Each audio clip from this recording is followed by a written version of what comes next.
Learning pharmacology, understanding drugs, mechanisms, and contraindications is one of the toughest parts of paramedic training. We asked EMS 1 readers for their advice and received dozens of fantastic responses. There's no shortcut.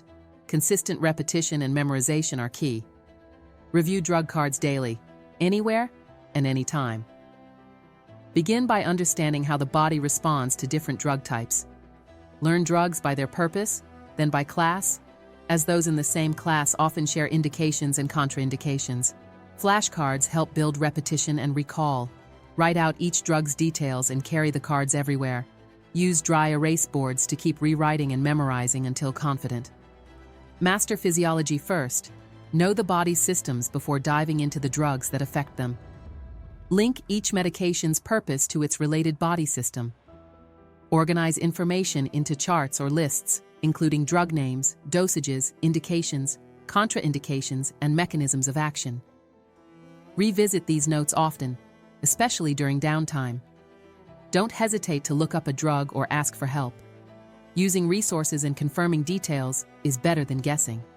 Always prioritize accuracy over pride. Physically handle medications from a med box to connect visual and tactile memory with their uses, doses, and side effects. A hands-on way to reinforce learning. Ask colleagues to quiz you regularly. Frequent short tests and discussions help retain information better than passive reading. Create fun or memorable associations for each drug, such as Benadryl's 25 to 50 mg for Benadryl. Creative memory aids make complex names easier to recall. Keep an updated pharmacology reference book or app. Study a few pages daily and keep guides accessible during calls for quick reference. Pharmacology knowledge is critical.